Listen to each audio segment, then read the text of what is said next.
Queridos amigos, sejam bem-vindos ao canal Videira Espírita. Meu nome é Cristina Brito e aqui, diariamente, à exceção dos sábados, nós estudamos por mais ou menos 15 minutos o quarto livro da Codificação Espírita, realizada por Allan Kardec, O Céu e o Inferno. Estamos na segunda e última parte do livro, que trata dos exemplos, no capítulo 8, o último capítulo. No caso, agora, esse último capítulo, 8, o título é Expiações Terrestres. Então, Kardec destaca algumas expiações, casos de expiações, espíritos que trouxeram, não é, a sua história para trazer para nós, com isso nos enriquecermos dessas experiências. É o que vai acontecer conosco hoje, e não é só hoje, porque esse caso é mais estendido, vamos levar mais tempo. Então, Kardec apresenta o espírito. O caso é de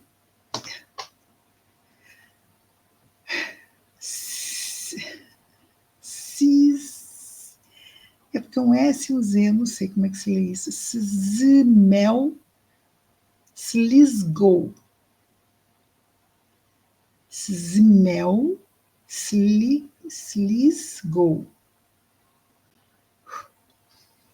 Acho que é o nome mais difícil que eu já li aqui até hoje.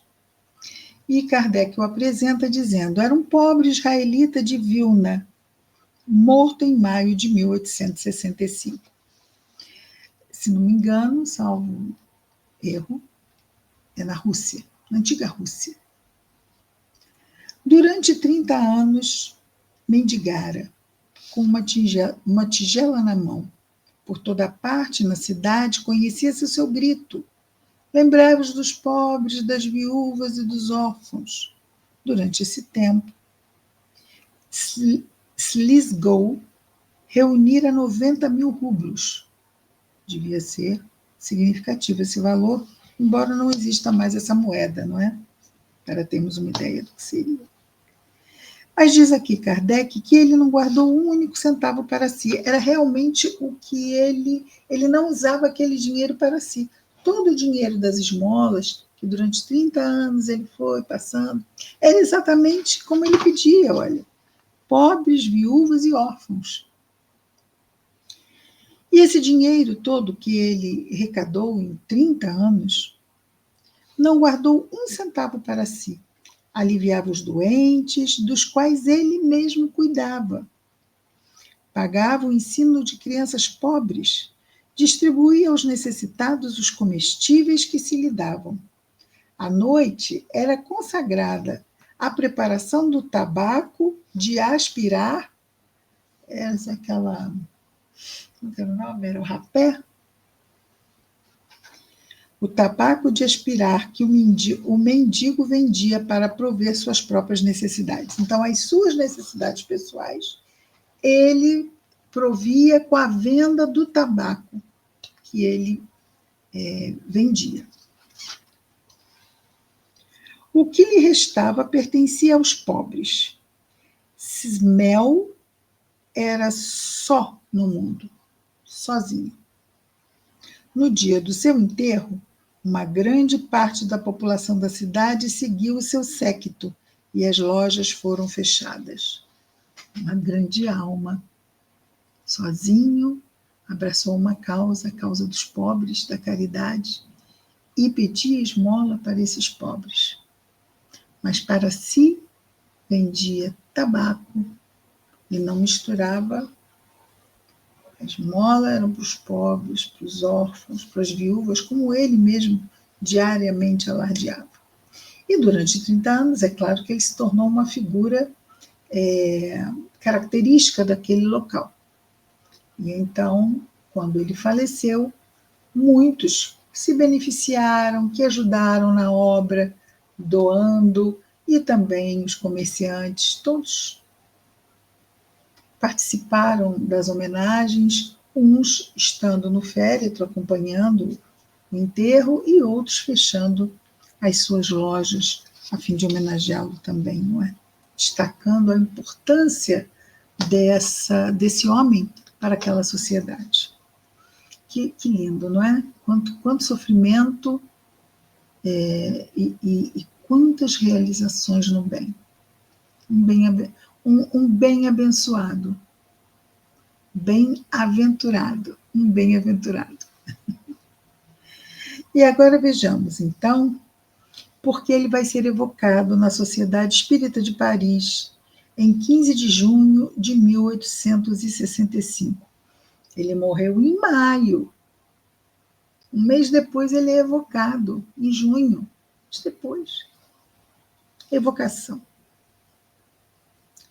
Muito feliz e, enfim, chegado à plenitude de minha ambição. Primeiro é feita a evocação e ele responde: o espírito, Simel, Slisgou, responde à evocação feita, ele é chamado pelo nome, não é? E responde dizendo: muito feliz e, enfim, chegado à plenitude de minha ambição, que paguei bem cara. Estou aqui no vosso meio desde o começo desta noite. Agradeço-vos por vos ocuparem com o espírito de um pobre mendigo que, com alegria, vai tratar de responder às vossas perguntas. Primeira pergunta. Uma carta de Vilna deu-nos a conhecer as particularidades mais notáveis de vossa existência. Foi pela simpatia que elas nos inspiram, as particularidades da existência dele. Foi pela simpatia que elas nos inspiram que tivemos o desejo de conversar convosco. Nós vos agradecemos por terdes vindo ao nosso chamado. E uma vez que consentis em nos responder, estaremos felizes por vossa instrução de conhecer a vossa situação como espírito e as causas que motivaram o gênero de vossa última existência. Resposta. Inicialmente, concedei ao meu espírito, que compreende a sua verdadeira posição, o favor de vos dizer a sua opinião sobre um pensamento que vos chegou a meu respeito. Reclamo os vossos conselhos, se ele for falso. Então, inicialmente concedei ao meu espírito, que compreende a vossa verdadeira posição, ou seja, suas intenções sinceras, dos espíritas da Sociedade de Paris, a favor de vos dizer, o favor de vos dizer a sua opinião sobre um pensamento que vos chegou a meu respeito. Reclamo os vossos conselhos, se ele for falso. Achais singular que a manifestação pública tomou um tal desenvolvimento para render homenagem a um homem de nada que soube, por sua caridade, atrair para si uma tal simpatia. Não digo isso por vós, caro mestre, chamando Kardec de mestre, nem por ti, caro médium, nem por todos vós, espíritas verdadeiros e sinceros, mas mas falo pelas pessoas indiferentes à crença. Nada há aí de espantoso. A força de pressão moral que a prática do bem exerce sobre a humanidade é tal que, por mais materializada que seja, sempre se inclina. Saúda-se o bem, apesar da tendência que se tem para o mal. Então, mesmo que seja muito valorizado no nosso mundo, não é? As riquezas, o bem, ele é tão forte que o seu exemplo, o seu exercício faz naturalmente com que nós nos curvemos e tenhamos esse sentimento de gratidão, de reconhecimento pela grandeza de uma alma, o bem que ela deixou na Terra, já que a Terra ainda é povoada, em sua maioria, por nós, espíritos tão imaturos ainda, não é? Tão imperfeitos ainda. Agora chego às vossas perguntas, que de vossa parte não são ditadas pela curiosidade, mas formuladas simplesmente em vista da instrução geral. Então, primeiro ele fez um comentário, não é, que vou dizer assim, que é uma verdade, não é? Ele deixou uma marca na sociedade, ele, que não tinha nada, que pedia esmola, mas ele fez o bem aos sofredores durante 30 anos. E não há como não se respeitar isso. Então é isso, não é? Não achemos que, mas eu faço tão pouco, mas não é nada. Não vamos fazer o que der para fazer. Façamos a nossa parte da melhor forma, a cada dia, aproveitando todas as oportunidades que tivermos. E ele diz então: agora chego às vossas perguntas, que de vossa parte não são ditadas pela curiosidade. Não, era um grupo sério, não é? Da Sociedade Espírita de Paris. Mas são formuladas simplesmente em vista da instrução geral.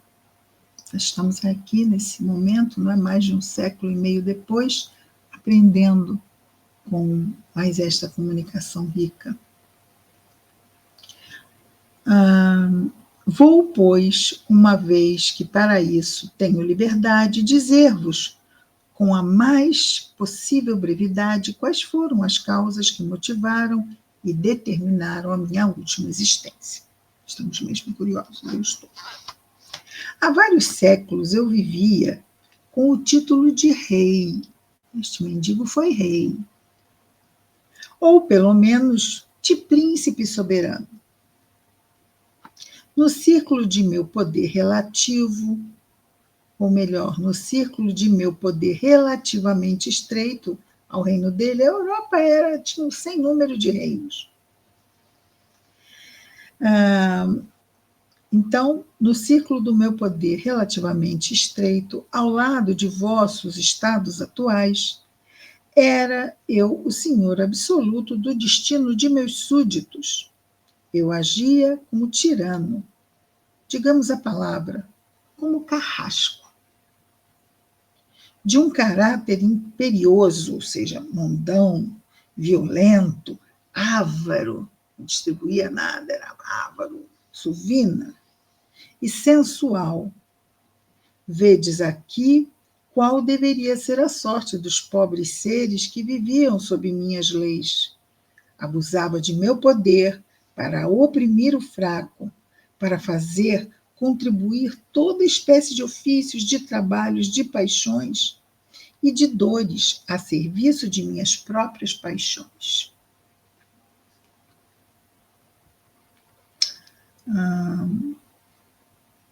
Assim, atingi com uma renda o produto da mendicância. Assim, atingi com uma renda o produto da mendicância. Então, a mendicância teve ali a sua origem. Não é? Ninguém podia mendigar. Atingir como a renda o produto da... não, olha. Às vezes é um português tão castiço, tão... Como é que é o nome? Tão erudito. Olha, o que é isto? Assim, atingi com uma renda o produto da mendicância. Ou seja, assim, passei a cobrar imposto sobre as esmolas. Imposto sobre esmola. Vamos falar baixo, né? Vai que alguém ouve. Então, é isso que quer dizer isso aqui. Não é um português castiço? Atingir com uma renda o produto da mendicância. Ou seja, passei a cobrar imposto sobre as esmolas. Ninguém podia mendigar, sem que antecipadamente tomasse a minha larga parte do que a piedade humana deixasse cair na bolsa da miséria. Mais que isso, a fim de não diminuir o número de mendigos entre meus súditos, proibi aos infelizes darem aos seus amigos, aos seus parentes, aos seus próximos, a fraca parte que restava a esses pobres seres. Ou seja, ele queria manter os mendigos mendigos, para explorar as esmolas. Nossa, bem complicada a posição dele. Em uma palavra, fiz tudo o que há de mais impiedoso contra o sofrimento e a miséria. Perdi, enfim, o que chamais a vida, em tormentos e sofrimentos horríveis. Minha morte foi um modelo de terror para todos aqueles que, como eu, mais sobre modelo de terror para todos aqueles que, como eu, mais sobre uma menor escala, partilhavam a minha maneira de ver. Permaneci, então, quer dizer, ele morria como morrem os maus. Às vezes parece que morrem bem, mas não morrem não, morrem mal. Os maus morrem mal. E é isso. Permaneci no estado de espírito errante 3 séculos e meio, ou seja, 350 anos sem reencarnar. Lá, olha só, está tão quietinho que parece uma estatuazinha. Não é? Parece que ele está olhando alguém, parece. Nossa, vamos lá, vamos adiante. Nunca vi ele tão quietinho tanto tempo. Voltando. Permaneci no estado de espírito errante, ou seja, desencarnado, 3 séculos e meio. E quando, ao cabo desse tempo, compreendi que o objetivo da encarnação era diferente daquele que meus sentidos grosseiros e obtuso me fizeram perseguir, ou seja, aí ele entendeu que estar encarnado não é para dominar, explorar, fazer crueldades. Ele tinha entendido tudo errado. Quando ele percebeu isso, obtive, à força de preces, de resignação e de lamentos, a permissão de tomar a tarefa material de suportar os mesmos sofrimentos e mais ainda que fizera suportar. Né? Não só aqueles que naturalmente as pessoas tinham, mas também aqueles que ele fez as pessoas sentirem e passarem. Obtive essa permissão e Deus me deixou o direito, por meu livre-arbítrio, de aumentar os meus sofrimentos morais e físicos. Graças ao socorro dos bons espíritos que me assistiam, persisti na minha resolução de praticar o bem e, por isso, agradeço-lhes, aos bons espíritos, porque me impediram de sucumbir sob a tarefa que tomaram. Uma tarefa dificílima, sozinho, pobre, miserável, e ajudando a tantas pessoas pobres e miseráveis como ele, dia após dia, durante 30 anos, bem difícil, não é? Enfim, cumpriu uma existência que resgatou pela sua abnegação e sua caridade, ou seja, ele exercitou a abnegação e a caridade, o que a outra encarnação fora de cruel e de injusta. Nasci de pais pobres, órfão de boa hora, ou seja, cedo ele ficou órfão, aprendi a bastar-me a mim mesmo, na idade em que se é ainda considerado como incapaz de compreender. Antigamente, muito antigamente, séculos e séculos atrás, crianças de 3 anos viviam e se desenvolviam por si sós, sem ninguém. Vivi só, sem amor, sem afeições, e mesmo no começo de minha vida, suportei a brutalidade que exercera sobre os outros. Disse que as somas recolhidas por mim foram todas consagradas ao alívio de meus semelhantes. Isso é um fato exato, ou seja, foi exatamente isso que aconteceu. E sem ênfase, como sem orgulho, acrescento que com frequência, ao preço de privações relativamente fortes, muito fortes, aumentei o bem que me permitia fazer a caridade pública. Então, foi um objetivo da vida dele naquela encarnação que tinha acabado, como, merece até que nos esforcemos em dizer seu nome, Smell-Slisgo. Morri com calma, diferente da outra, né? Confiante no preço que obtivera a reparação feita por minha última existência, e estou recompensado, além de minhas secretas aspirações. Hoje sou feliz, bem feliz, em poder vos dizer que quem se eleva será rebaixado e aquele que se humilha será elevado.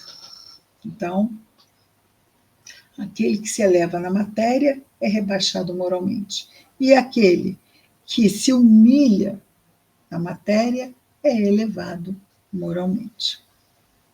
Pergunta: quereis nos dizer, eu vos peço, em que consistiu a vossa expiação no mundo dos espíritos? Lembramos que ele ficou 350 anos lá. E quanto tempo ela durou desde a vossa morte até o momento em que a vossa sorte foi abrandada pelo efeito do arrependimento e das boas resoluções que tomastes? Dizei-nos também o que provocou em vós essa mudança nas vossas ideias no estado do espírito. Vamos ver o que ele tem para nos dizer.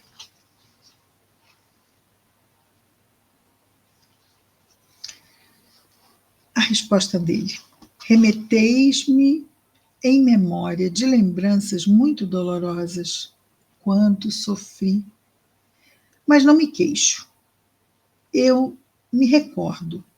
Quereis saber de qual natureza foi a minha expiação? Ei-la, em todo o seu terrível horror.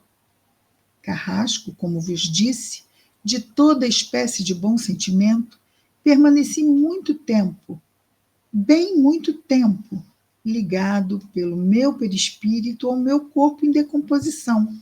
Sentia-me até a sua última putrefação, roído pelos vermes que me faziam sofrer muito. Quando fui desembaraçado dos laços que me prendiam ao instrumento de meus suplícios, suportei um ainda mais cruel. Depois do sofrimento físico veio o sofrimento moral, e este durou muito mais tempo, ainda que o primeiro foi o físico.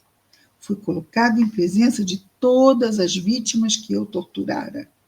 Periodicamente, e por uma força maior que a minha, era conduzido em face de minhas ações culposas. Via, física e moralmente, todas as dores que fizera suportar. Ó, meus amigos, quanto é terrível a visão constante daqueles a quem se fez mal. Disso tendes um fraco exemplo entre vós na confrontação do acusado com a sua vítima. Eis, diz o Espírito, abreviadamente o que sofri durante 2 séculos. 2 séculos? Gente, como é que eu tinha visto 3? Vamos ver aqui.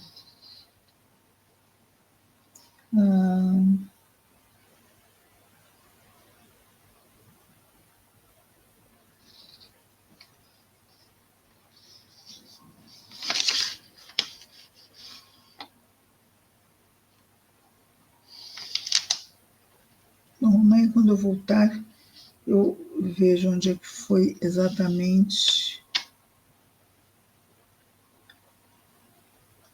Se foram 2, foram 3.